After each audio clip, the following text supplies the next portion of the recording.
Jacob loved Joseph more than any of his other children, which made his brothers jealous and resentful. Jacob made Joseph a beautiful, long-sleeved robe. Wear this with pride, my son. The brothers seethed with envy. Joseph's brothers saw him coming and plotted against him. Here comes that dreamer. Let's kill him and throw him into a cistern. Let's not shed blood. Sell him to the Ishmaelite traders. They agreed and sold Joseph for 20 shekels of silver. They took Joseph's robe, slaughtered a goat, and dipped the robe in the blood. They brought the robe to their father and asked him to identify it. Look at this. Do you recognize it? It is my son's robe. A wild animal has devoured him. Joseph is surely torn to pieces. Jacob mourned for his son many days.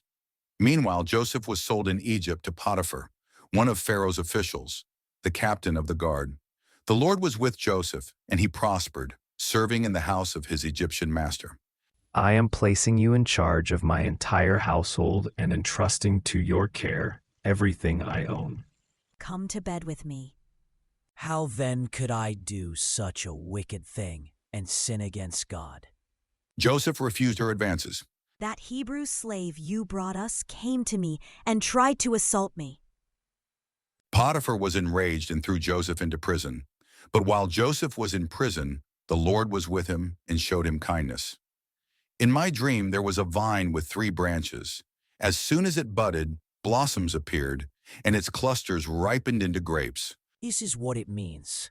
In 3 days, Pharaoh will lift you up and restore you to your position.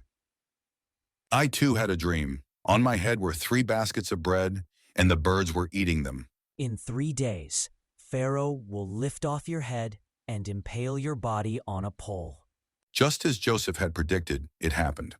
But the chief cupbearer, however, did not remember Joseph. He forgot all about him. 2 years later, Pharaoh had a dream.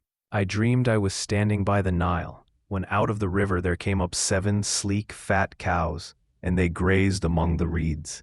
Today I am reminded of my shortcomings. When Pharaoh was once angry with his servants, he imprisoned me and the chief baker in the house of the captain of the guard. He then tells Pharaoh about Joseph's dream-interpreting abilities. So Pharaoh sent for Joseph, and he was quickly brought from the dungeon. I have had a dream, and no one can interpret it. But I have heard it said of you that when you hear a dream, you can interpret it. It is not I. God will give Pharaoh a favorable answer. The 7 healthy cows are 7 years, and the 7 healthy heads of grain are 7 years. They are 7 years of abundance. Following them will be 7 years of famine. Then all the abundance in Egypt will be forgotten, and the famine will ravage the land. Now let Pharaoh look for a discerning and wise man and set him in charge of the land of Egypt. Joseph suggests a plan to store food during the years of abundance, to prepare for the famine. Since God has made all this known to you, there is no one so discerning and wise as you are. You shall be in charge of my palace, and all my people are to submit to your orders. Only with respect to the throne will I be greater than you. Pharaoh appointed Joseph governor over all the land of Egypt. During the 7 years of abundance, the land produced plentifully. Joseph collected all the food produced in those 7 years of abundance in Egypt and stored it in the cities. Now the famine was widespread throughout the world. When Jacob learned that there was grain in Egypt, he said to his sons, "Why do you just keep looking at each other? I have heard that there is grain in Egypt. Go down there and buy some for us, so that we may live and not die." So Joseph's 10 older brothers went down to buy grain from Egypt. When Joseph's brothers arrived, they bowed down to him with their faces to the ground. To himself, "It is just as I dreamed. You are spies. You have come to see where our land is unprotected. No, my lord, we your servants have come to buy food." Joseph tests his brothers, demanding they bring their youngest brother, Benjamin, to prove their honesty. He put them all in custody for 3 days. Joseph kept Simeon bound before their eyes. The brothers returned to their father Jacob and relate the story of their encounter with the governor of Egypt. "The man who is lord over the land spoke harshly to us and treated us as spies of the land."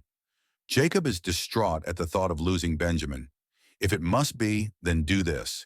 Put some of the best products of the land in your bags and take them down to the man as a gift." Famine forces Jacob to agree to send Benjamin with his brothers. Overwhelmed with emotion, Joseph can no longer control himself before his attendants, so he cries out, "I am Joseph. Is my father still living?"